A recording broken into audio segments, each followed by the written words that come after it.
अस्सलाम वालेकुम फ्रेंड्स, कैसे हैं आप सब? I am sure all are fine. This is Mubashar Iqbal Chauhan, advocate high court. बहुत इंटरेस्टिंग जजमेंट है जिसके अंदर कोर्ट मैरिज थी ऑनर किलिंग का मामला है, मर्डर का। इज्जत के ऊपर जो इज्जत के नाम पर जो मर्डर किए जाते हैं। आपको प्रोपोजिशन थोड़ी सी बता दूं, देन आपको जजमेंट की साइटेशन भी बताता हूं, जिसके अंदर जो बेल है वो रिजेक्ट की गई, रिफ्यूज की गई। इस तगासा के मुताबिक इसने मकतूला के साथ निकाह किया था, जिसकी रंजिश में मकतूला के अजीज़ो कारब ने कत्ल कर दिया, जबकि मुलजम फ्री के मुताबिक मकतूला ने खुदकुशी की थी।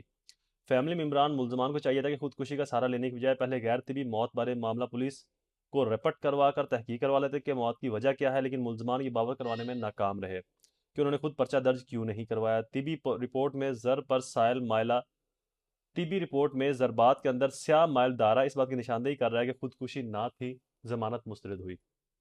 केस की थोड़ी सी आपको हिस्ट्री बता दूं। इस केस के अंदर लड़का लड़की ने भागकर शादी की, कोर्ट मैरिज की। उसके बाद माँ बाप जो है उनको अपने घर में ले गए लड़की को, और वहां पर जाकर माँ बाप ने, जो मुलजमान थे बहन भाई वट एवर, उन्होंने लड़की का मर्डर कर दिया। मर्डर करने के बाद उन्होंने ये प्ली ली कि जी लड़की ने गले में फंदा डालकर खुदकुशी की है। इसमें कोर्ट ने कहा कि अगर जेन्युइनली खुदकुशी थी तो मुलजमान को या फैमिली मेम्बरान को चाहिए था कि पुलिस को रिपोर्ट दर्ज करवाते, पुलिस इस मामले की एफआईआर ना करती, रिपोर्ट कर लेती और तहकीकात करवा लेती कि मौत कैसे हुई है, तो इनकी फेवर में चीजें आ जानी थी अगर जेन्युइनली खुदकुशी होती।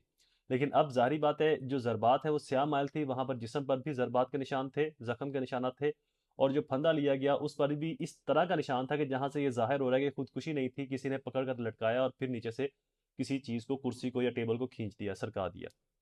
तो यहाँ पर मुलजमान की इज्जत के ऊपर जो मर्डर किया जाता है उसके अंदर जमानतें खारिज की गई।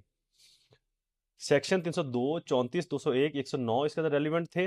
साइटेशन लिख लें, 2024 SCMR 1584 मोहम्मद अली मजहर वर्सेस स्टेट, जिसके अंदर प्री रेस्ट बेल खारिज हुई, एड इंटरम भी, और बाद में पोस्ट रेस्ट बेल भी इसके अंदर खारिज की गई। मर्डर केस था 302 का। वीडियो इज कंप्लीट, दोबारा हाजिर हूंगा किसी और इन्फॉर्मेटिव वीडियो के साथ। तब तक मुझे अपने दुआओं में जरूर याद रखें। अल्लाह ताला आप सबका हामी नासिर हो। वस्सलाम।